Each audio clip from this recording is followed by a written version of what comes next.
Discuss करने जा रहे हैं ASP.NET MVC। ठीक है, ASP.NET MVC क्या है? MVC है एक अदद एक्चुअली डिजाइन पैटर्न।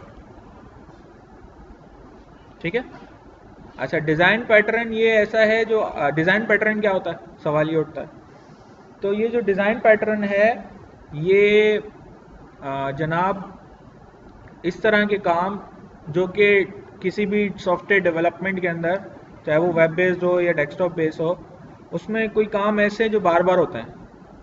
तो लोगों ने जब उनको बार बार किया तो उनको अंदाज़ा हुआ कि जब बार बार कोई आप काम करेंगे तो जाहिर सी बात है आपको पता चल जाएगा कि ये काम करने में मुझसे क्या मसला हो रहा था, अगर ये काम को मैं इस एंगल से करता तो बेहतर हो जाता।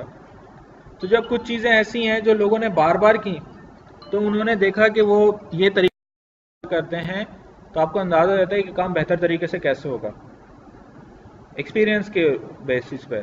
तो आप फिर अगर उसको डॉक्यूमेंट कर लें एक जगह पे कि भाई ये काम इस तरीके से करो, अच्छा फिर आप उसको इम्प्लीमेंट करें अपने पास। अच्छा जब आप उसको डॉक्यूमेंट कर देते हैं, पब्लिश कर देते हैं, तो नतीजा ये होता है कि दूसरे लोग भी उसको ट्राई करके देखते हैं।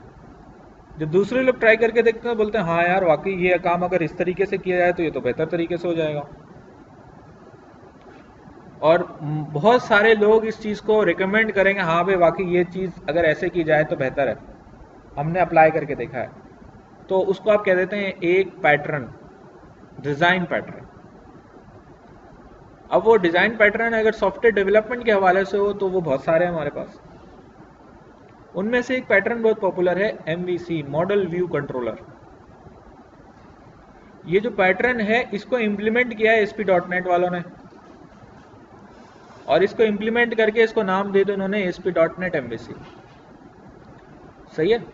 अच्छा ये भी टॉपिक कुछ इस किस्म का है ASP.NET MVC कि ये भी मैं आपको इंट्रो ही बताऊंगा इसको, लेकिन अभी जब मैं इसको बता रहा हूँ तो इसमें आपको अंदाजा होगा कि इसमें बहुत सारी चीज़ें हैं। ठीक है, तो चले पहले इसको देख लेते हैं, फिर इस पे फर्दर डिस्कशन करेंगे। इस पे काम करने के लिए मैं यहाँ पर जो है वो ऐड कर रहा हूँ न्यू प्रोजेक्ट। सही है। अच्छा ये जो मैं चीज़ें बता रहा हूँ ये वेब और सॉफ्ट दोनों के लिए बिल्कुल नहीं है।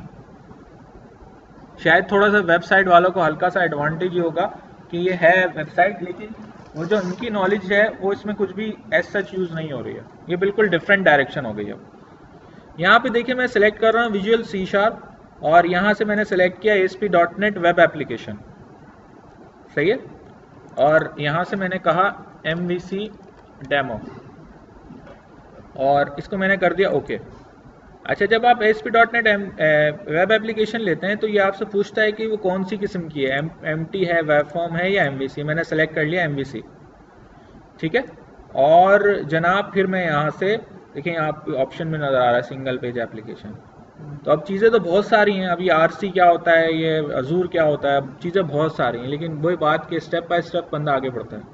तो मैंने यहाँ से सिलेक्ट कर लिया क्या MVC और यहाँ से कर दिया ओके। तो अब ये मेरे लिए MVC बेस्ड एक वेब एप्लीकेशन बनाएगा। अच्छा अब देखिए यहाँ पे एक चीज़ और ध्यान में रखें कि जब हम किसी पैटर्न पे काम करते हैं तो हमें हर काम उसी पैटर्न के हिसाब से करना पड़ता है।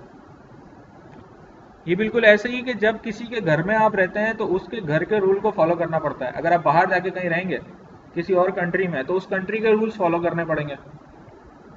समझ में आ रही बात? लेकिन अगर आप अपने घर में हैं तो आप अपने रूल्स बना के उनके हिसाब से काम कर सकते हैं, करवा सकते हैं। तो अगर आप कोई वेबसाइट बिल्कुल स्क्रैच से बनाएं, अपना आर्किटेक्चर बनाएं, अपना बनाया हुआ पैटर्न फॉलो करें तो आपकी मर्जी है, जैसे चाहे करें। लेकिन जब किसी और का बनाया हुआ पैटर्न आप फॉलो करेंगे तो उसके हिसाब से चलना पड़ेगा। ठीक है, तो अब देखिए यहाँ पे इसने किया क्या है, अगर आप सोल्यूशन एक्सप्लोरर में आके देखें तो यहाँ बहुत सारी चीज़ें ऑलरेडी मौजूद हैं। यहाँ पे आपको जो है वो एक फोल्डर नज़र आ रहा है कंट्रोलर का, जिसमें 3 फाइल्स हैं, account controller, home controller, manage controller. फिर मॉडल्स में 3 मॉड्यूल्स हैं, account model, identity model, manage model. फिर व्यूज़ के अंदर अकाउंट के व्यूज़ हैं, होम के व्यूज़ हैं, मैनेज के व्यूज़ हैं, शेयर्ड व्यूज़ हैं। ठीक है, फिर यहाँ पे आपको ASPX नज़र नहीं आ रहा है, यहाँ नज़र आ रहा है CS HTML फाइल, ये कहलाते हैं रेजर व्यूज़। ठीक है। अच्छा, फिर मैंने इसमें कोई चीज़ ना ऐड करी है ना डिलीट करी है, कुछ भी नहीं किया, मैं इसको डायरेक्ट रन कर देता हूँ।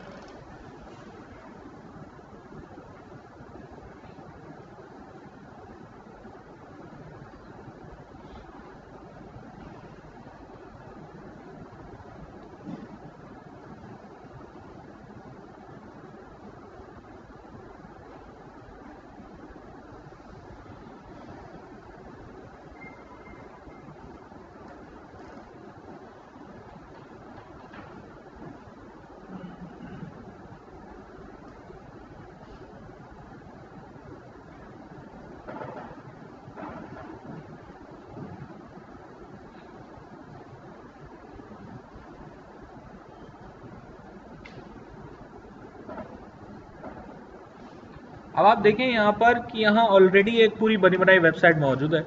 ये होम है, ये अबाउट है, ये कॉन्टैक्ट है, ये रजिस्टर है, और जनाब ये लॉगिन है।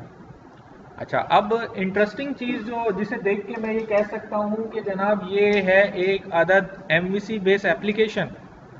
तो ज़रा गौर करें, यहाँ पे क्या लिखा हुआ है, रजिस्टर, ना register.php है, ना register.aspx है, ना register.jsp है।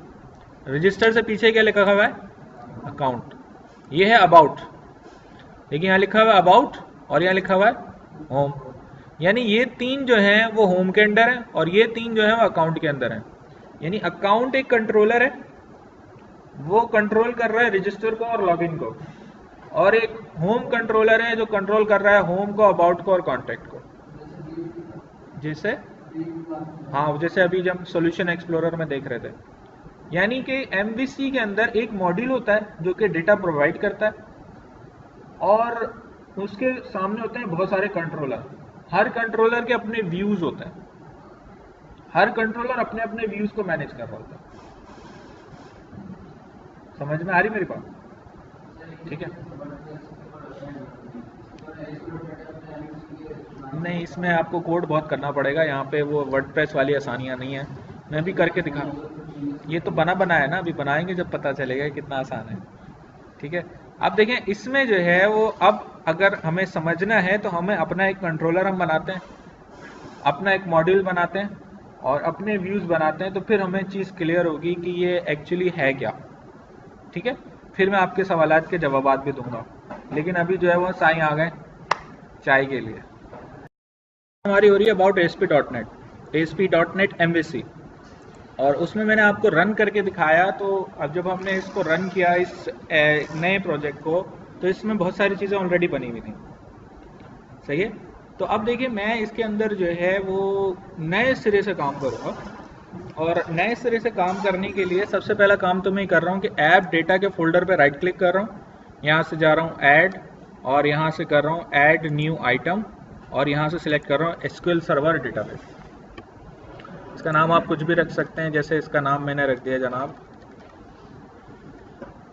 OMS रख दिया मैंने इसका, और इसको ऐड करवा दिया। तो ये एक नया MDF फाइल ऐड कर देगा इसी सोल्यूशन के अंदर। ठीक है।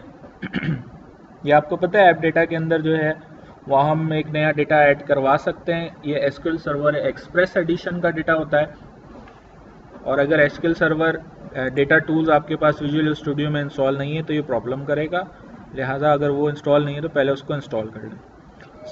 सर्वर एक्सप्लोरर में जाकर मैं यहाँ से जो है इसमें नया टेबल ऐड करवा सकता हूँ।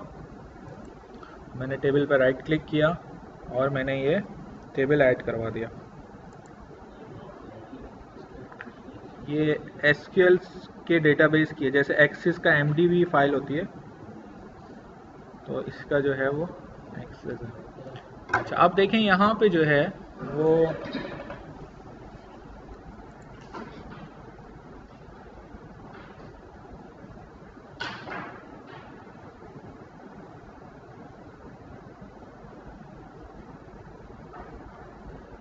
आईडी ऑलरेडी यहाँ मौजूद है।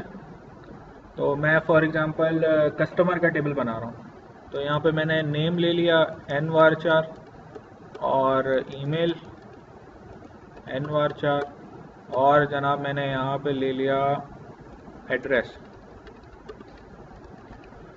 आईडी जो है इसको हम आइडेंटिटी फील्ड भी बना देते हैं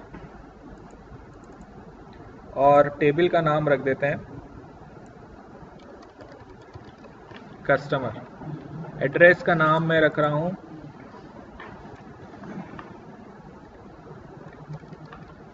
प्रेजेंट एड्रेस, ठीक है। और जनाब उसके बाद जो है वो इसको मैंने क्लिक कर दिया अपडेट पे, और अपडेट पे क्लिक करने के बाद अच्छा, अब गलती से एड्रेस प्रेजेंट एड्रेस को मैंने जो है वो आइडेंटिटी बना दिया, तो वो आइडेंटिटी तो हो नहीं सकता, तो ये थोड़ा सा हमें ख्याल रखना होगा जब यहाँ पे हम काम कर रहे हैं। तो इसकी आइडेंटिटी स्पेसिफिकेशन में दोबारा से फॉल्स कर रहा हूँ, आईडी को मैं आइडेंटिटी फील्ड बना रहा हूँ और ये मैंने अपडेट पे क्लिक कर दिया। तो ये एक डेटाबेस बना देगा इस MDF फाइल के अंदर, और इस MDF फाइल में ये टेबल बन गया कस्टमर के नाम से, ठीक है, इस डेटाबेस में। अब मैं यहाँ पर जा रहा हूँ मॉडल्स के फोल्डर में, इस पर मैंने राइट क्लिक किया, यहाँ से किया ऐड में जाने के बाद किया ऐड न्यू आइटम, यहाँ से सिलेक्ट किया जनाब मैंने लिंक टू SQL क्लासेस। ये आप सबको पता है ये क्या होता है, तो यहाँ पे जो है वो मैंने लिखा oms.dbml और ये मैंने ऐड करवा दिया। ये मैंने कौन से फोल्डर में ऐड करवाया है? मॉड्यूल्स के फोल्डर में। अब ये ध्यान में रखिएगा कि जो भी काम मैं करने जा रहा हूँ, जो फाइल में जहाँ ऐड करने जा रहा हूँ, आपने भी उसी तरह उसी फोल्डर में वही सारी चीज़ें करनी है, ठीक है। oms.dbml में सर्वर एक्सप्लोरर से जाके ये जो टेबल है मैंने ड्रैग करके यहाँ ड्रॉप कर दिया। नहीं, कुछ भी नाम रख लें आप इसका, तो वो तो खैर ऑब्वियसली कुछ भी हो सकता है, टेबल भी कुछ भी हो सकता है, उसमें फील्ड कुछ और हो सकती है, लेकिन ये कि जो DBML फाइल आप ऐड करवाएंगे वो मॉड्यूल में ऐड करवाएंगे, सही। इसमें मैंने कस्टमर भी ड्रैग करके ड्रॉप कर दिया और बस फिर इसको मैं बंद कर देता हूँ। ये आपको पता है DBML फाइल क्या करती है, इसके ऊपर मैं ज़्यादा बात नहीं कर रहा। अब देखिए फिर मैं जा रहा हूँ कंट्रोलर के ऊपर। पहला काम मैंने क्या किया, मॉडल के अंदर एक DBML फाइल ऐड करवा दी। अब मैं जा रहा हूँ कंट्रोलर में, और कंट्रोलर में जाने के बाद मैंने यहाँ राइट क्लिक किया, यहाँ से जा रहा हूँ ऐड से जा रहा हूँ कंट्रोलर का ऑप्शन मुझे नज़र आ रहा है, ठीक है। कंट्रोलर में जाने के बाद अब यहाँ डिफरेंट ऑप्शंस हैं। MVC5 कंट्रोलर, MVC5 से क्या मुराद है, एक्चुअली जैसे जैसे .NET बढ़ती गई है तो MVC के भी नए नए वर्जन आते हैं, तो इसका जो लेटेस्ट है वो MVC5 है। 6 आगे अगर आप विजुअल स्टूडियो 2015 का लेटेस्ट वर्जन करेंगे तो अगर आप विजुअल स्टूडियो बताने का मकसद क्या है कि अगर 13 आपके पास है तो उसमें आपको MVC4 नज़र आ रहा होगा, या अगर पुराना वर्जन है विजुअल स्टूडियो का तो उसमें MVC होगा।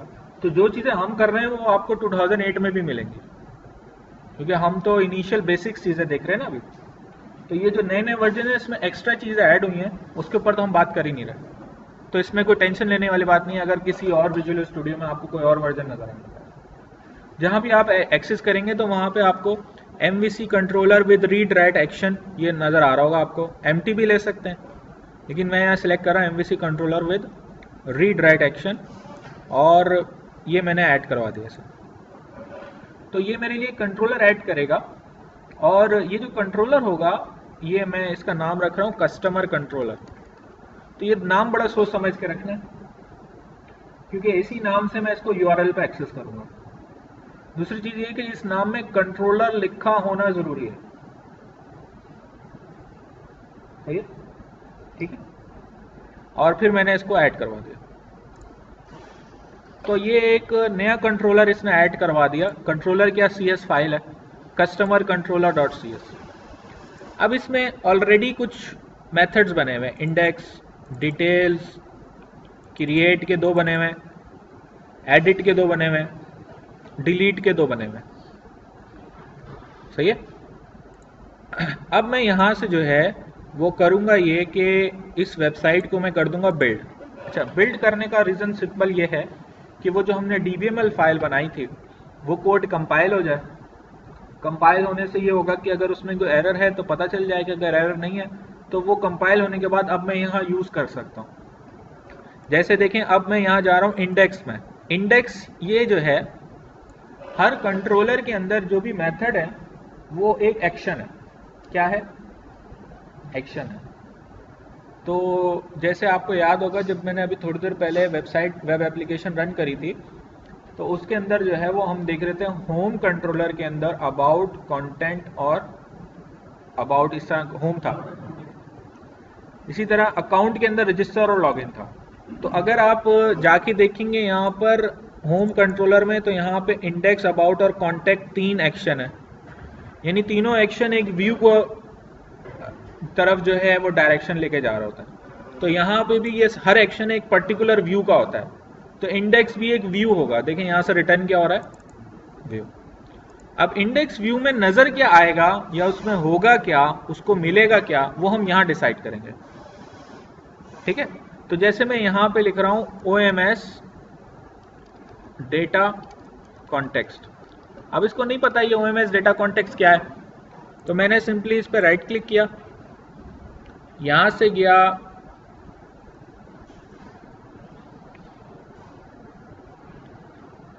क्विक एक्शन और using MVC demo dot models. तो ये जब इसने ये किया जनाब, तो नतीजे में हमारे पास अब यहाँ पे एरर नहीं आ रहा।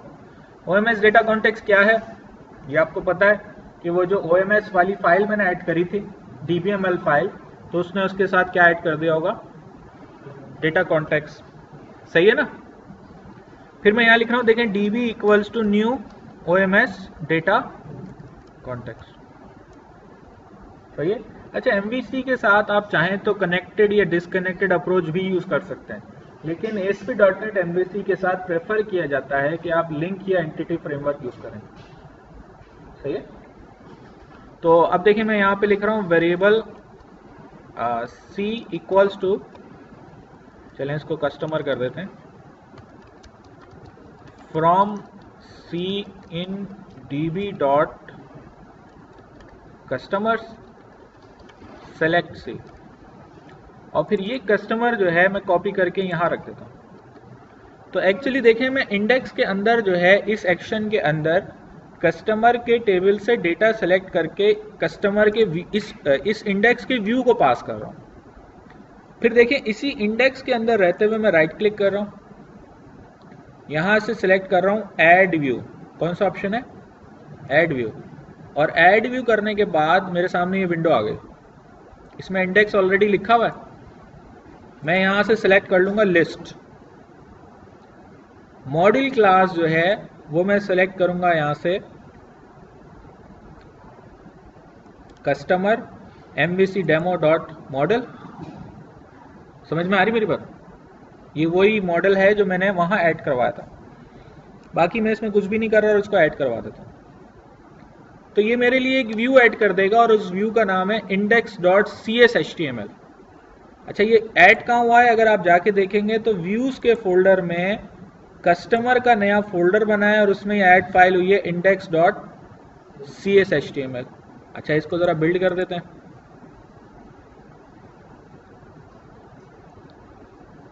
तो बिल्ड करके हम देखेंगे कि इसमें जो है वो कोड कंपाइल हो गया। अब इसमें जो लिखा हुआ है ना, ये क्या है, इसके ऊपर मैं अभी थोड़ी देर में बहस करता हूँ, लेकिन ये समझ लें कि ये एक नया व्यू ऐड हो गया है। अच्छा, व्यू ऐड कहाँ हुआ है? व्यू के फोल्डर में। व्यू के फोल्डर में कस्टमर का फोल्डर बना है। इसने कस्टमर का फोल्डर क्यों बनाया है? क्योंकि हमने कौन से कंट्रोलर से बनाया था? कस्टमर कंट्रोलर से। मेरी बात समझ में आ रही है? ये जो व्यू है ना, ये रेजर व्यू कहलाता है और इसमें ना HTML होती है ना इसमें SPX कोड होता है। इसमें एक नई लैंग्वेज है, समझ में। अच्छा, इसके ऊपर भी आते हैं, लेकिन अभी अगर मैं इस वेबसाइट को रन कर देता हूं तो देखिए हमने एक नया कंट्रोलर बना लिया और उस कंट्रोलर के अंदर एक अदद नया व्यू बनाया है इंडेक्स के नाम से। ठीक है? सही है? तो अगर मैं इस पर्टिकुलर व्यू पे जाना चाहता हूं तो उसके लिए मुझे करना क्या पड़ेगा? उसके लिए मुझे करना ये पड़ेगा कि मैं सबसे पहले यहां पे जाके लिखूंगा जनाब कस्टमर कस्टमर के कंट्रोलर में, स्लैश इंडेक्स, इंडेक्स के व्यू में, ये मैंने एंटर दबा दिया जी। अच्छा आप देखें यहाँ पर जो है जब मैं इस तरह क्लिक करता हूँ तो ये जाएगा कस्टमर कंट्रोलर के पास, कस्टमर कंट्रोलर से ये सेंड कर देगा मुझे कहाँ, इंडेक्स व्यू में। ठीक है, इंडेक्स व्यू में देखें यहाँ पे ऑलरेडी लिखा हुआ है नेम, ईमेल और प्रेजेंट एड्रेस। ये क्या है, ये वो फील्ड के नाम है जो उस कस्टमर के टेबल में थे। ठीक है, ऊपर लिखा हुआ है क्रिएट न्यू और इंडेक्स लिखा हुआ है। अच्छा अब अगर आप आके यहाँ पे देखें ना इस व्यू के अंदर, तो व्यू जनाब जो है वो आपको ये नज़र आ रहा है। देखें सबसे पहले तो ऊपर ये लिखा हुआ है html.action link, ये जो है वो एक्चुअली ये लिंक बना रहा है। और ये डिस्प्ले नेम फॉर से लेबल बन रहा है, ये सारे लेबल हैं। और ये एक फॉर का लूप लगा हुआ है जो मॉडल में से डेटा उठा के ये दिखा रहा है। तो नतीजे में आपको ये चीज़ें नज़र आ रही हैं। अच्छा इसमें डेटा कैसे आएगा, ज़ाहिर है ऐड करवाना पड़ेगा। तो मैं यहाँ पर जो है वो क्रिएट न्यू पे क्लिक कर देता हूँ, ये क्रैश हो गया। क्रैश इसलिए हो गया क्योंकि जब मैंने क्रिएट पे क्लिक किया ना तो इसने किस चीज़ को ढूंढने की कोशिश की, इस कंट्रोलर के अंदर क्रिएट के व्यू को ढूंढने की कोशिश की, जो कि ज़ाहिर है मैंने अभी बनाया नहीं है, तो वो इसको मिला नहीं। देखिए इसने क्या क्या ढूंढा है, इसने ढूंढा create.aspx, create.ascx, create.cshtml, create.vbhtml, कुछ भी नहीं मिला इसे क्योंकि अभी मैंने बनाया नहीं है। तो हम करते ये हैं कि बनाते हैं। बनाएंगे कैसे, कंट्रोलर में जाएं, क्रिएट में जाएं, ठीक है, यहाँ पे राइट क्लिक करें, ऐड व्यू, सही है, यहाँ से सिलेक्ट करें क्रिएट का टेम्पलेट, मॉडल सेलेक्ट करें जनाब कस्टमर का और ऐड करवा दें। तो ये बना देगा आपके लिए क्रिएट व्यू। कहाँ बनाएगा, व्यू के फोल्डर के अंदर, कस्टमर के फोल्डर के अंदर। अब अगर आके यहाँ पे मैं इसको रिफ्रेश करता हूं तो अब इसको क्रिएट का व्यू मिल जाएगा। मेरी बात समझ में आ रही है? देखिए इसको मैं बंद कर रहा हूं, दोबारा से एप्लीकेशन चला दी मैंने। एप्लीकेशन अब मैं चलाऊंगा तो ये तो जाएगा बाय डिफॉल्ट होम कंट्रोलर के अंदर, इंडेक्स व्यू के अंदर।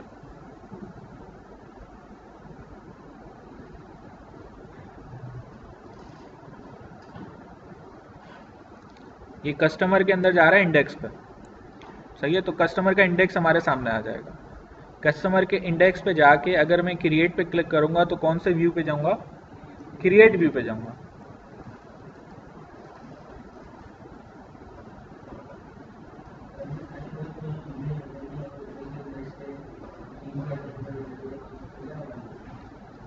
हाँ उनमें से कोई एक भी होता तो चल जाएगा। जैसे मैं क्रिएट न्यू पे क्लिक कर रहा हूँ, देखिए ये आ गया। ये कौन सा व्यू है, क्रिएट व्यू। अब ये इतना स्मार्ट है कि उसको पता है कि ये फील्ड है, तो उसके लिए उसने टेक्स्ट बॉक्स जनरेट कर दिया। यहाँ पे बैक टू लिस्ट का बटन है, बैक टू लिस्ट करेंगे दोबारा यहाँ आ जाएंगे।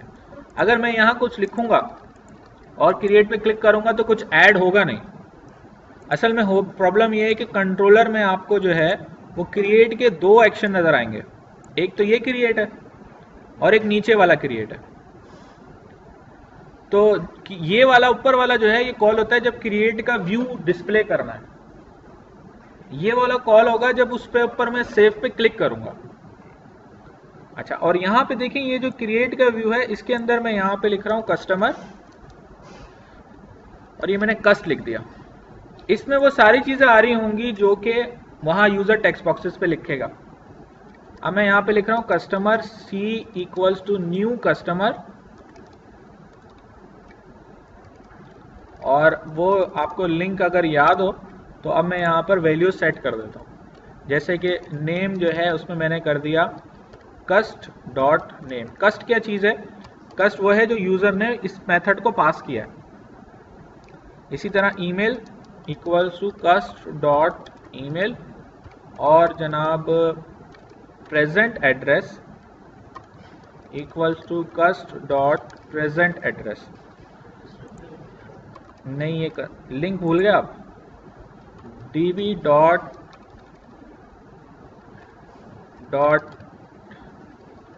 अच्छा डीबी तो मैंने बनाया ही नहीं है, तो यहाँ पे आप बनाएंगे क्या, OMS data context DB equals to new OMS data context. फिर मैं यहाँ पे लिखूँगा DB dot customers dot insert on submit. ये सारा वही कोड है जो हम पहले देख चुके हैं ना। हाँ भाई यार, फिर मैंने लिखा DB डॉट सबमिट चेंजेस। देखें क्या हो रहा है कि जो भी टेक्स्ट बॉक्सेस में पास हो रहा है ना वो इधर आ रहा है। यहाँ से हम एक नया डेटा इंसर्ट कर रहे हैं कस्टमर के टेबल में, और यहाँ से फिर हम रीडायरेक्ट हो रहे हैं कौन से एक्शन पे, इंडेक्स पे। जरा चला के देखते हैं इसे जनाब।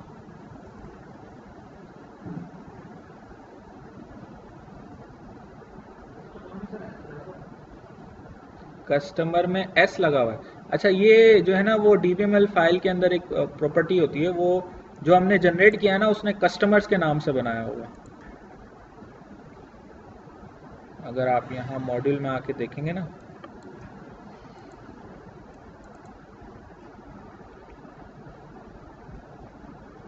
ओके देखें ये जो बना है ना, इसके पीछे जो फाइल बनी होगी CS फाइल,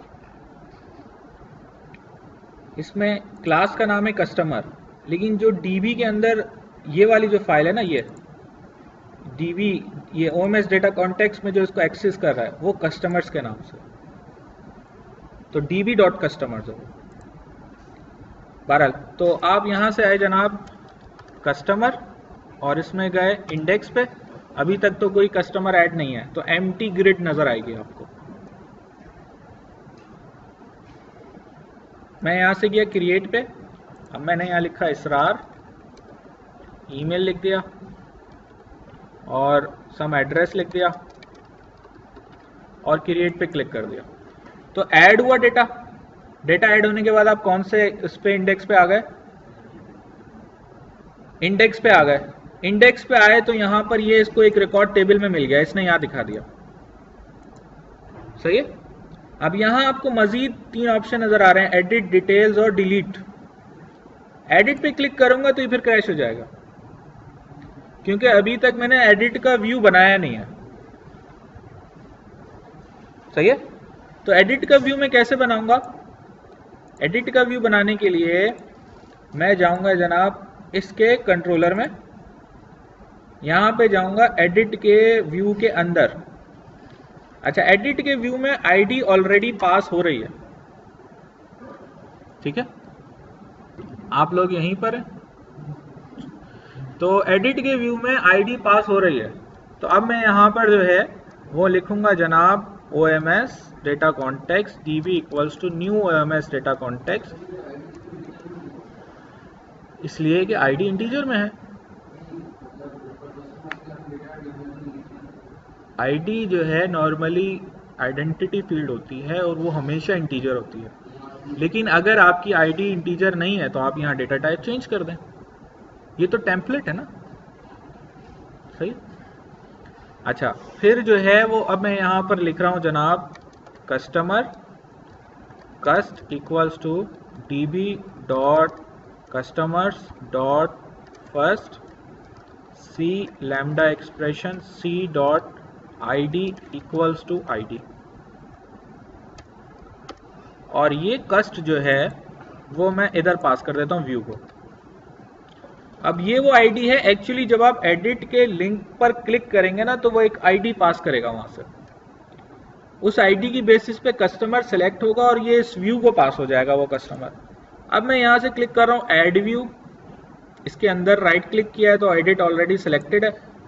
यहाँ से मैंने सेलेक्ट किया एडिट का टेम्पलेट, यहाँ से मैंने मॉडल सेलेक्ट किया कस्टमर का, इसको ऐड करवा दिया, तो इसने एडिट का व्यू जनरेट कर दिया। अब आप वेबसाइट को चला के देख लें।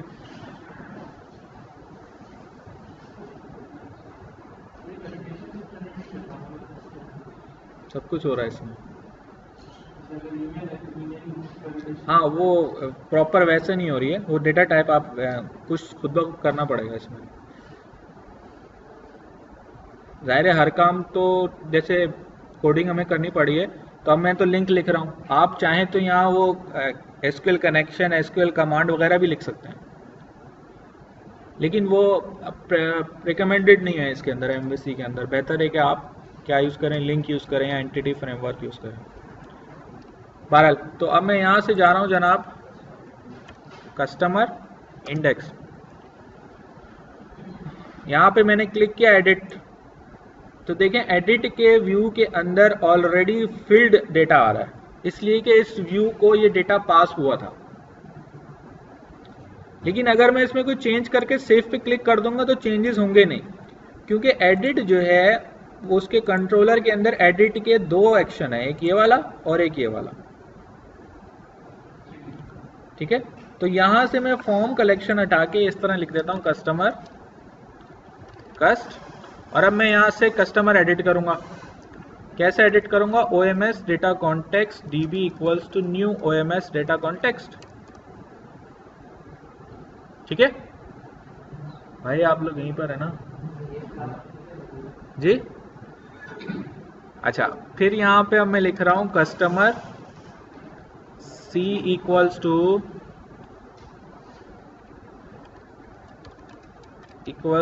DB dot customers dot first, फिर मैंने लिखा C lambda expression C dot ID equals to, ऊपर वाली ID मैंने यहाँ पास कर दी। ठीक है, अब ये कस्टमर जो मुझे मिला है इसमें मैं चेंजेस करता हूँ, तो मैंने लिखा जनाब customer dot name equals to cust dot name. Cust क्या चीज़ है, जो पास हो रहा है ऊपर से,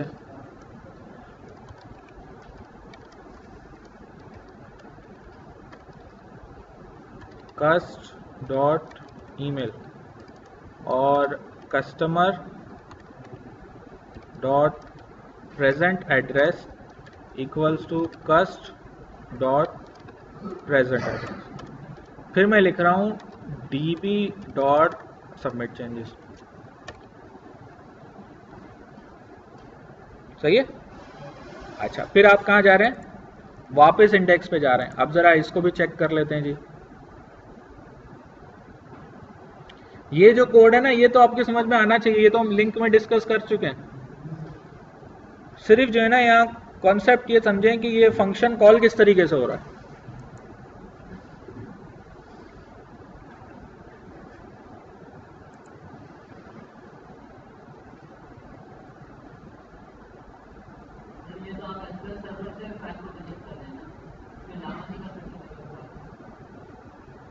अभी तो SQL सर्वर से करना पड़ेगा अगर लिंक यूज़ कर रहे हैं तो, लेकिन अगर ऑरिकल से कर रहे हैं तो फिर आपको वो या मेथड के अंदर वो डिस्कनेक्टेड अप्रोच वाला कोड लिखना पड़ेगा, SQL डेटा सेट वगैरह। कर सकते हैं, ऑरिकल से भी कर सकते हैं।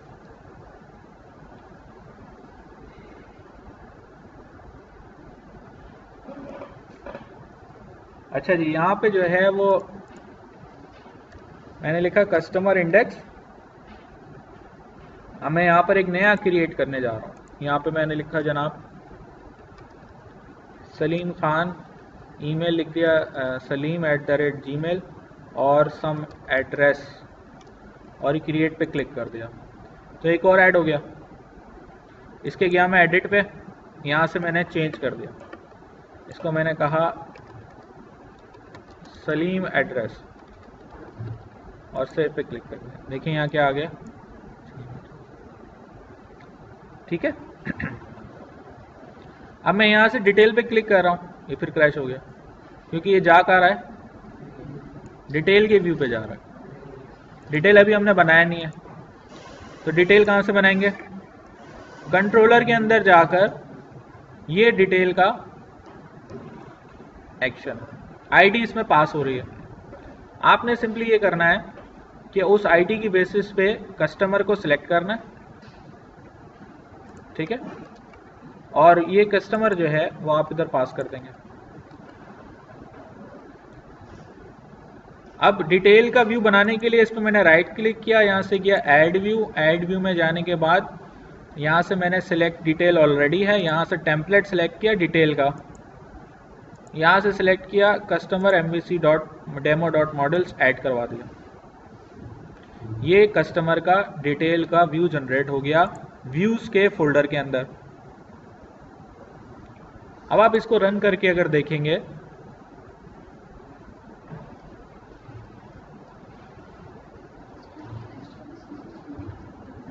करेंगे, मैं इसके ऊपर आ रहा हूँ। इसमें असल में आपको एक नई लैंग्वेज सीखनी पड़ेगी CSS में, रेजर व्यूज समझने पड़ेंगे, लेकिन वो समझने के लिए HTML CSS आनी चाहिए, उसका एक्सटेंशन है।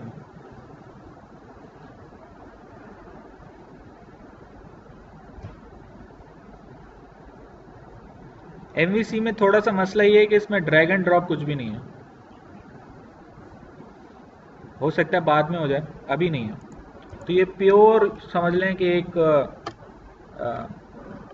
PHP पे जो काम करते हैं उनको ये चीज़ शायद अच्छी लगे।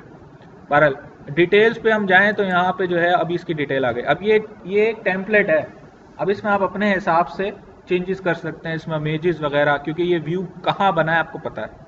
इसमें आप चीज़ें ऐड अपडेट इसका फॉर्मेटिंग चेंज कर सकते हैं, ठीक है। अब आप जो है वो यहाँ से बैक टू लिस्ट करें, यहाँ पे डिलीट पे क्लिक करें या फिर क्रैश हो जाएगा, क्योंकि अभी तक मैंने डिलीट का व्यू बनाया नहीं है। तो आप क्या करेंगे, कंट्रोलर में जाएं, यहाँ से ये असल में पेज नहीं चेंज हो रहा है, ये थोड़ा सा MVC के अंदर मैं इसलिए ये कह रहा हूँ, यहाँ पे पेज चेंज नहीं हो रहा, यहाँ पे व्यू चेंज हो रहा है। यहाँ पे पेज का कॉन्सेप्ट ही नहीं है, यहाँ पे कंट्रोलर के अंदर व्यूज है। मतलब देखें व्यू में कहीं भी ऊपर जो हेडर है ना उसकी इंफॉर्मेशन नहीं है, व्यू में सिर्फ वो पोर्शन है जो थोड़ा सा नजर आ रहा है बस। बाकी पेज में जो आ रहा है वो यूं समझ लें उसका एक मास्टर पेज है, वो भी मैं बताऊंगा वो कहाँ पर है। इसमें भी यूज कर सकते हैं। असल में MVC जो है ना उसमें अभी तक टूल बॉक्स के अंदर आपको ये सारी चीजें नजर आएंगी नहीं, और इसमें थोड़ा सा ये आपको अंदाजा हो गया होगा कि इसमें वो SPX वाली चीजें नहीं है, इसमें रेजर व्यूज हैं। मैं आता हूँ, मैं इसको कंप्लीट कर लूँ जरा एग्जांपल को। डिलीट जो है इसमें ID पास हो रही है, तो इसमें आप वही जो है वो ID रिलेटेड डेटा सिलेक्ट कर लें पहले, और ये जो व्यू है इसको आप यहाँ डिलीट को पास कर दें। फिर ये जाहिर है यहाँ से सिर्फ ये डिलीट का व्यू जनरेट होगा, लेकिन डिलीट होगा नहीं। तो डिलीट करने के लिए जो नीचे वाला मेथड है वो आपको यूज़ करना पड़ेगा, ये मैंने ऐड करवा दिया। तो ये डिलीट का व्यू जनरेट हो गया। फिर कस्टमर के नीचे ये डिलीट का फंक्शन है, यहाँ पे जो है वो मैंने एक कस्टमर जो भी सिलेक्टेड है डिलीट होने के लिए वो मैंने जो है वो सिलेक्ट करवाया। फिर मैं यहाँ पर जो है वो जनाब लिख रहा हूँ db.customers.delete on submit, और इसमें मैंने ये कस्टमर जो सिलेक्टेड है वो पास कर दिया, और फिर मैं लिख रहा हूँ db.submit changes। क्या हाँ, ये बिल्कुल चेंज करना पड़ेगा, लेकिन यहाँ ज़रूरत नहीं है, हमने सिर्फ ID चेंज करी है। अगर मैं इसकी वैल्यू चेंज कर रहा होता तो मैं इसको चेंज कर सकता हूँ, ठीक है। बहरहाल अब इसको रन कर देते हैं हम, तो अब डेटा आपका डिलीट भी हो जाएगा। आप लोग सर तो हिला रहे हैं, लेकिन इस सर के अंदर जो आपका दिमाग है और उसके अंदर जो कुछ चल रहा है मैं समझ सकता हूँ। असल में हर सास कभी ना कभी बहू होती है, हर टीचर कभी ना कभी स्टूडेंट होता है। तो मुझे भी पता है जब मेरे सामने पहली दफ़ा ये हो रहा था तो मेरी क्या सूरत हाल थी, स्पेशली अगर मैं फ्रेश लेवल पर हूँ तो नाजुक सूरत है, मुझे अंदाज़ा है। MVC को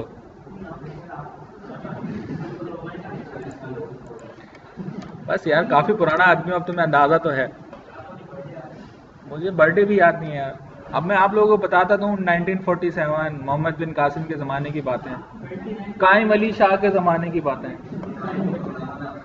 है ना। अच्छा जी, अब यहाँ पे देखें, यहाँ पे इसरार में जाके मैंने डिलीट पे क्लिक कर दिया, ये आपके पास डिलीट व्यू आया, यहाँ पे मैंने डिलीट किया, देखें डिलीट हो गया।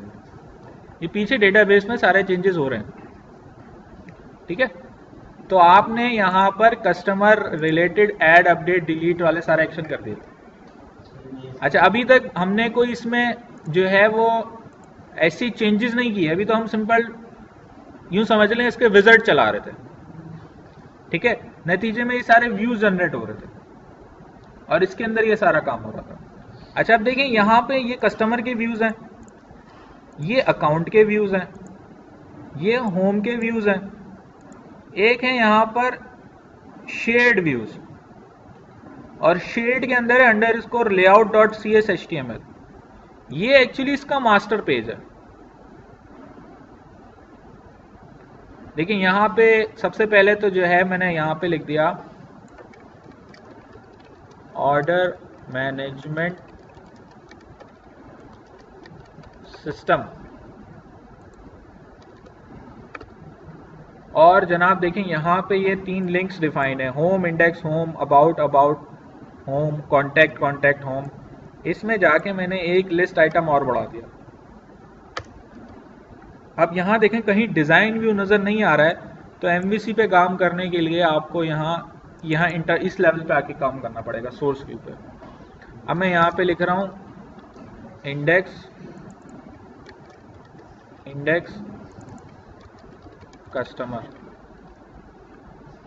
कस्टमर कंट्रोलर के अंदर इंडेक्स एक्शन दिखाना चाहें तो इंडेक्स दिखाते हैं, या लिखना चाहें तो कस्टमर लिखते हैं, यूज़र को क्या दिखाना है।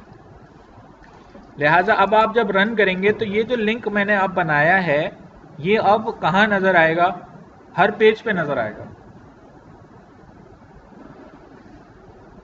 मेरी बात समझ में आ रही है? नहीं आ रही? हाँ, ये मास्टर जो ऊपर हेडर नज़र आ रहा था, देखें ये आगे कस्टमर लिखा हुआ नज़र आ रहा है आपको। इस पर मैं अब क्लिक कर रहा हूँ तो ये जाएगा कस्टमर के इंडेक्स सेक्शन। समझ में आ रही बात? देखें ये है कॉन्टैक्ट, ये है होम का कॉन्टैक्ट, ये है कस्टमर का इंडेक्स, ये है कस्टमर का एडिट। सही है?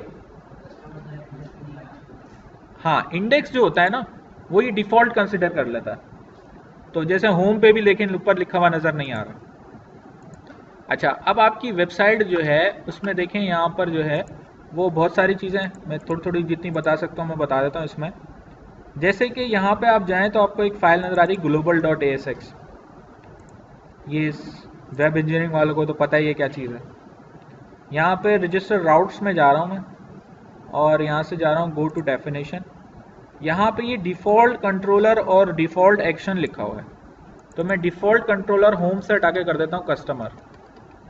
मतलब ये कि जब ये वेबसाइट स्टार्ट होगी तो ये स्टार्ट कौन सा एक्शन करेगा, इंडेक्स का कस्टमर कंट्रोलर के अंदर जाते हुए। तो अब मैं जब स्टार्ट करूंगा तो पहला पेज ही कस्टमर का सामने आएगा।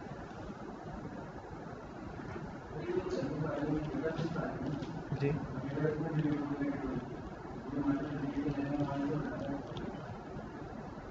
मतलब ये कि जब मैं वहां लिंक पे क्लिक कर रहा हूं तो ऐसा नहीं कि ये किसी पेज पे जा रहा है, बल्कि ये कहां जा रहा है,